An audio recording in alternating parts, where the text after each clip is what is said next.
మంత్రివర్యులు చేస్తున్నారు. BC welfare, EWS welfare, handlooms and textile వారిని సభా వేదికపైకి సగౌరవంగా మీ అందరికి విజ్ఞప్తి చేస్తున్నా. ONDC ఉంది, open network for digital commerce. తెలియజేస్తూ పోగును వస్త్రంగా మార్చి మానాన్ని కాపాడిన చేనేత కళాకారులందరికీ 10వ జాతీయ చేనేత దినోత్సవ శుభాకాంక్షలు తెలియజేస్తున్నాం.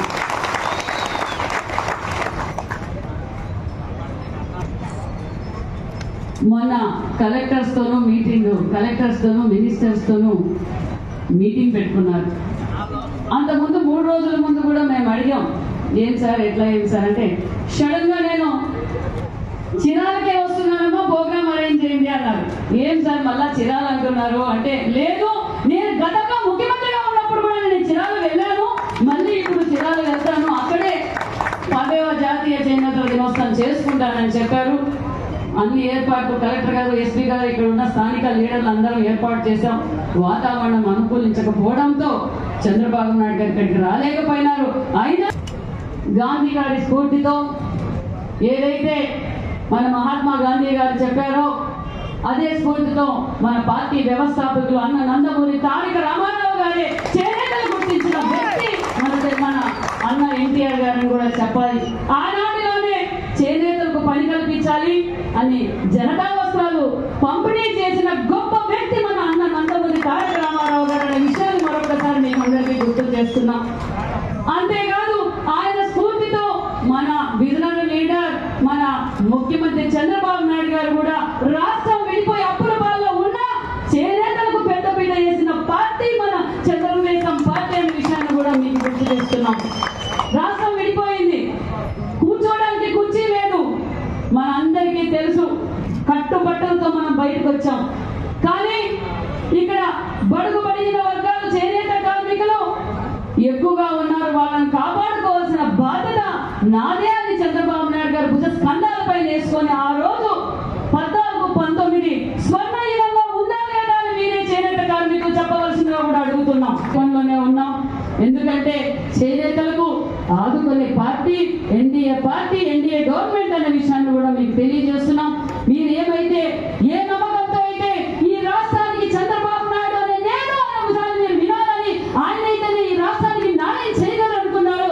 ఖచ్చితంగా చేనేతలకు పెద్దపీట వేసి స్వర్ణయుగంగా మార్చేది మన ఎన్డీఏ ప్రభుత్వం అని కూడా మీకు తెలియజేస్తున్నాం. మీరు ఇక్కడ కోరారు, గతంలో అయితే ఏవైతే సంక్షేమ పథకాలు ఉన్నాయో ఆ సంక్షేమ పథకాలన్నీ మొదలు పెడతామన్న విషయాన్ని కూడా మీకు తెలియజేస్తున్నాం. మనకు ఇందాక ఎంపీ గారు చెప్పారు, ముద్రా లోన్ల ద్వారా కావచ్చు, బీసీ కార్పొరేషన్ ద్వారా కూడా లోన్లు ఇప్పిస్తాం. ఖచ్చితంగా మీ ముడి సరుకులకు మీరు ఏదైతే మార్కెటింగ్ ఇబ్బందిగా ఉందన్నారో ఆ మార్కెటింగ్ విషయాన్ని కూడా మేము అన్ని విధాలుగా ఎక్కడ అవసరమైతే అక్కడ ఎగ్జిబిషన్స్ పెడతాం. అదే విధంగా ఆన్లైన్ బిజినెస్ కూడా చేస్తాం. అంతేకాదు ఇప్పుడున్న ట్రెండ్ బట్టి మనం వీవింగ్ కూడా మొదలు పెట్టాలి. దానికి కావాల్సిన ట్రైనింగ్ సెంటర్స్, స్కిల్ సెంటర్స్ కూడా ఇక్కడ పెడతాం. ఏవైతే లేటెస్ట్ గా ఇప్పుడు ఏదైతే వస్త్రాలు అవసరమో, డిజైన్స్ అవసరమో అవి కూడా ఇక్కడ ఏర్పాటు చేస్తామని కూడా ఈ సభాముఖంగా కూడా మీకు తెలియజేస్తున్నాం. అంతేకాదు ఇందాకే చెప్పారు సోదరులు, ఇక్కడ ఉపాధి కావాలని చంద్రబాబు నాయుడు గారు ఆహార నిశలు యువతకు ఉపాధి కావాలి, శ్రామికులకు ఉపాధి కావాలని ఆలోచనలో ఉన్నారు.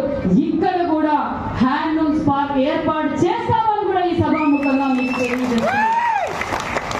అవసరమైన విషయం చంద్రబాబు నాయుడు గారికి తెలుసు. చేనేత కళాకారులకు 365 రోజులు పని కల్పిస్తామని కూడా ఈ సభాముఖంగా మీకు తెలియజేస్తున్నాం. మార్కెటింగ్ చేపిస్తాం. అదే విధంగా కొత్త డిజైనర్లు పంపిస్తాం, స్కిల్ సెంటర్స్ పెడతాం. అంతేకాకుండా మన చంద్రబాబు నాయుడు గారు మన ముఖ్యమంత్రి గారు ఇందాకే చెప్పారు, 3 సెంట్ల స్థలంతో 4,30,000 మామూలుగా అయితే చేనేత కళాకారులకు 50,000 అదనంగా కూడా చంద్రబాబు నాయుడు గారు ఇస్తామని కూడా హామీ ఇచ్చారు.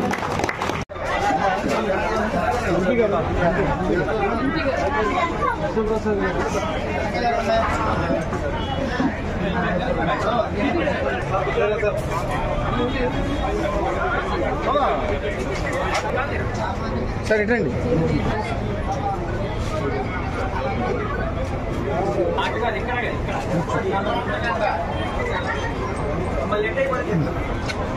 అన్నా ఇటు తిరిగి అన్న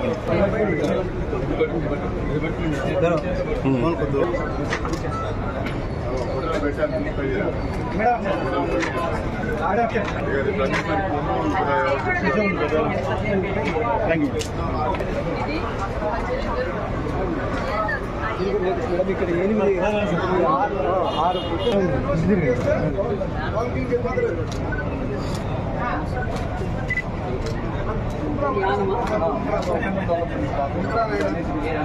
గవర్నమెంట్ ఆఫ్ ఇండియా ఈ స్టేట్ ఆంధ్రప్రదేశ్ స్టేట్ ఉన్న సొసైటీస్ ఇండివిజువల్ వ్యూవర్స్